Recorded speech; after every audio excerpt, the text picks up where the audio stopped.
자, 그럼 지금부터 북한군의 파병이 국제사회와 한반도 정세에 미칠 파장, 이호령 한국국방연구원 안보전략센터장과 자세히 짚어보겠습니다.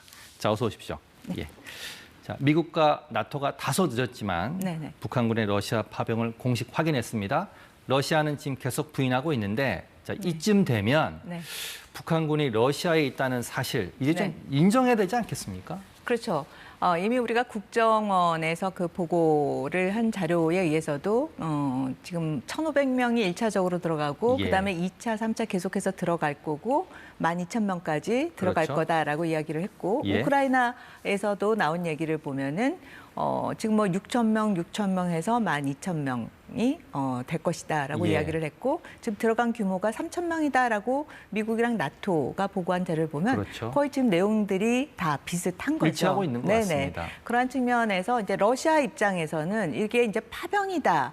라고 이야기가 되는 순간 굉장히 부담스러운 거죠. 왜냐하면 우크라이나 같은 경우에는 특수작전이라고 한 거잖아요. 전쟁이 아니다.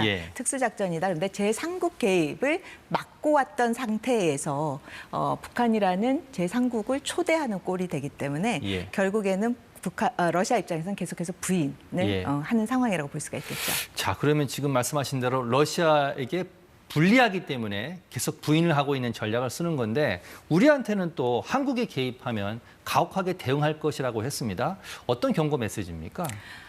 러시아 같은 경우에는 사실상 그 북러 간에 새로운 조약을 맺었을 때도 거의 비슷한 입장을 취했어요. 별로 우리에게 영향을 미치지 않을 것이다라고 했지만 실제로 북러 조약 체결 이후 지금까지의 그 동향을 보면 군사적인 지원, 그다음에 결국에는 북한군의 파병에 이르기까지의 상황이 보여지고 이것이 결국에는 우리나라의 안보 상황에도 영향을 미치는 거 아니겠습니까?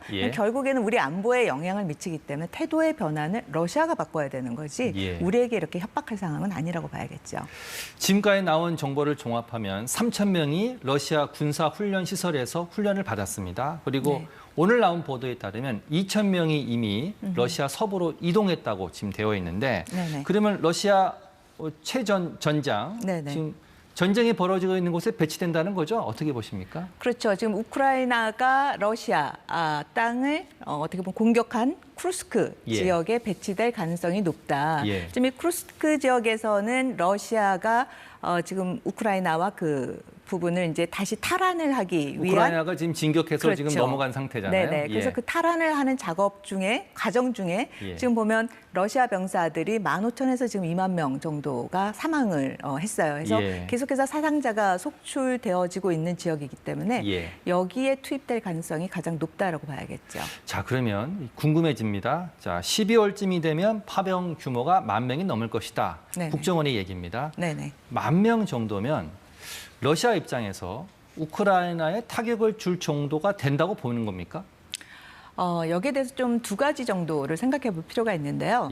우리가 그 러시아가 우크라이나를 그 침략했을 때 용병을 많이 썼죠. 근데 용병 중에서도 이제 바그너 그룹이라고 어떻게 보면 훈련이 잘 된 그러한 용병을 썼음에도 불구하고 한 5만 명 정도가 있는데 대부분 사망을 하고 병력이 모자라서 죄수까지도 사용하지 않았습니까?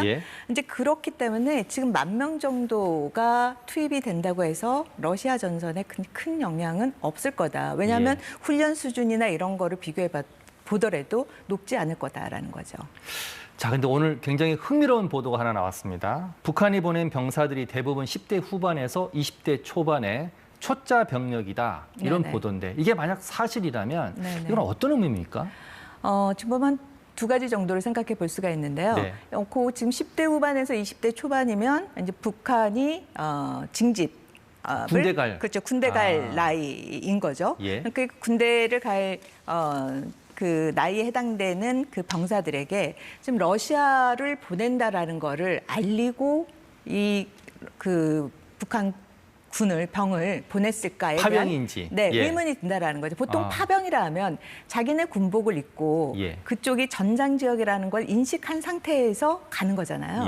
근데 지금 과연 북한군이 이런 거를 충분히 인식한 상태에서 이 젊은 북한 그 병사들이 갔을까에 대한 의문이 있다라는 거죠. 그냥 훈련으로 보냈을 수도 있겠네요. 충분히 그럴 가능성이 높다라는 거죠. 왜냐하면 러시아 전쟁 초기 때 러시아 병사들에게 훈련이다라고 해서 보냈더니와는 거기에서 전쟁이 일어났던 상황과 비슷한 거라고 볼 수가 있겠죠.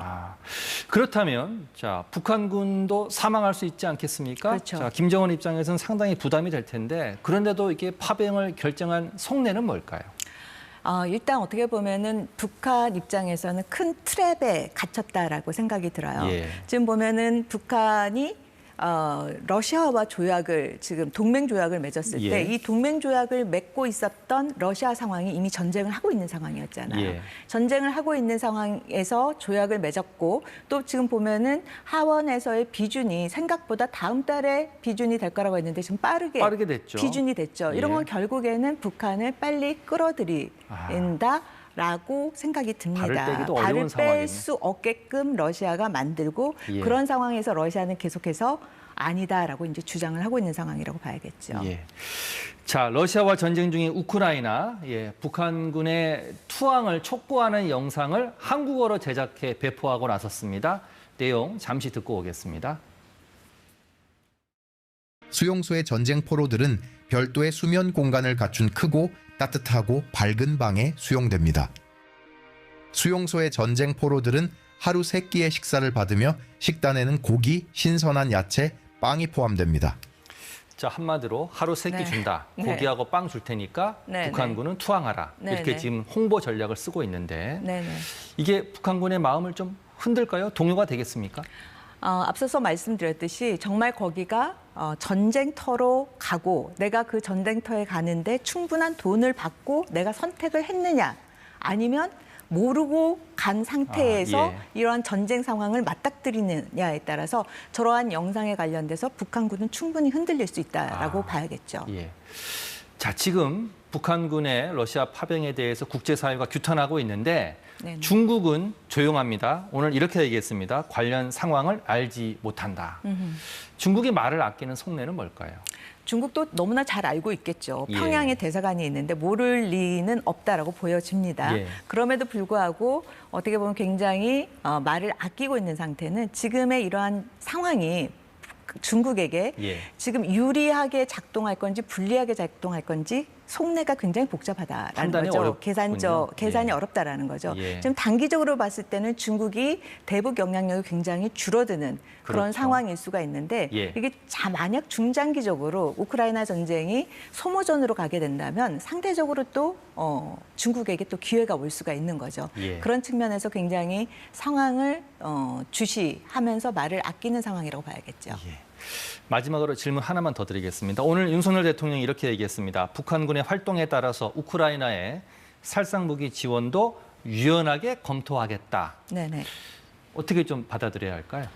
지금 상황과 관련돼서 북한군이 어느 정도 앞으로 향후 파병을 할 건지 규모는 어느 정도 될 것인지 그리고 이 전쟁이 어느 정도 지속이 될 건지에 따라서 우리한테 미치는 영향도 달라지는 거죠. 이제 그런 거를 종합적으로 고려해서 이런 말씀을 한 게 아닐까라는 생각이 듭니다. 그래서 그러한 유연한 전략에서는 지금 현재의 상황에 맞게끔 지금 굉장히 정보를 공유를 하고 만약 북한군이 포로로 잡혔을 때 그런 걸 어떻게 처리를 할 것인가라든지 이런 여러 가지 또 중간 과정에서 필요한 단계가 많다라고 보여져요. 이제 그런 단계에서의 맨 마지막 단계가 아마 살상무기 지원이군요. 그렇죠. 무기 지원까지 갈 가능성을 모든 옵션을 테이블 위에 올려놨다라고 봐야겠죠. 알겠습니다. 오늘 말씀 여기까지 듣겠습니다. 이호령 한국국방연구원 안보전략센터장이었습니다. 고맙습니다. 네, 감사합니다.